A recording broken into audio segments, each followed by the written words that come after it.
തിരുവനന്തപുരം മരിയാപുരത്ത് മക്കൾ വൃദ്ധയെ ഉപേക്ഷിച്ച നിലയിൽ കണ്ടെത്തി. ഭക്ഷണവും വെള്ളവും നൽകാതെ മക്കൾ വീട് പൂട്ടിയിട്ടു. നാട്ടുകാർ പോലീസിൽ വിവരമറിയിക്കുകയായിരുന്നു. സുലേഖ ശശികുമാർ വിവരങ്ങൾ നൽകാനായി ചേരുകയാണ്. സുലേഖ, മനസാക്ഷിയെ ഞെട്ടിക്കുന്ന നിലയിലുള്ള ഒരു വാർത്തയാണ് വരുന്നത്. എന്താണ് സംഭവിച്ചത്?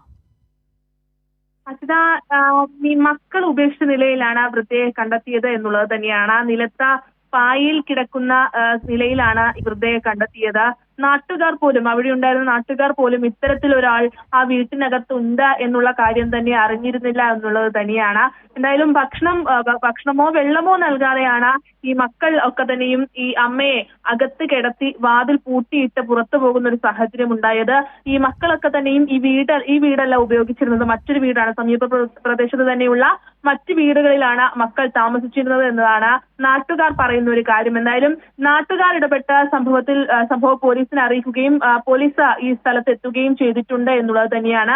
ഈ അമ്മയുടെ മക്കൾ എന്ന് പറയുന്നത് ചില ഉന്നതർ ആണ്. അതുകൊണ്ട് തന്നെ ഇതിൽ ഇടപെടാൻ നാട്ടുകാർക്ക് ചില ബുദ്ധിമുട്ടുകൾ ഉണ്ടായിരുന്നു. പിന്നീട് സാമൂഹ്യ പ്രവർത്തകർ അടക്കമുള്ള ആളുകൾ ഈ വീട്ടിലേക്ക് എത്തി അമ്മയുടെ സാഹചര്യങ്ങൾ അത് നാട്ടുകാരെ കണ്ട് മനസ്സിലാക്കിയതിനു ശേഷമാണ് ഇത്തരത്തിൽ നാട്ടുകാർ പോലും ഈ സംഭവത്തിൽ ഇടപെടുന്ന ഒരു സാഹചര്യം ഉണ്ടായത്. എന്തായാലും നാട്ടുകാർ തന്നെ ഈ സംഭവം അത് പോലീസിനെ അറിയിക്കുകയും പാറശാല പോലീസ് സ്ഥലത്ത് എത്തുന്ന ഒരു സാഹചര്യം കൂടി ഉണ്ടായിട്ടുണ്ട് എന്നുള്ളത് തന്നെയാണ് അസിത. എന്തായാലും ഈ മക്കൾ ഉപേക്ഷിച്ച നിലയിലാണ് വൃദ്ധയെ പൂട്ടിയ വീടിനകത്ത് കണ്ടെത്തിയത്. നിലവിൽ ഇപ്പോൾ പാറശാല പോലീസ് സ്ഥലത്തെത്തിയിട്ടുണ്ട് അസിത. ശരി, സുലേഖ ശശികുമാറാണ് വിവരങ്ങൾ.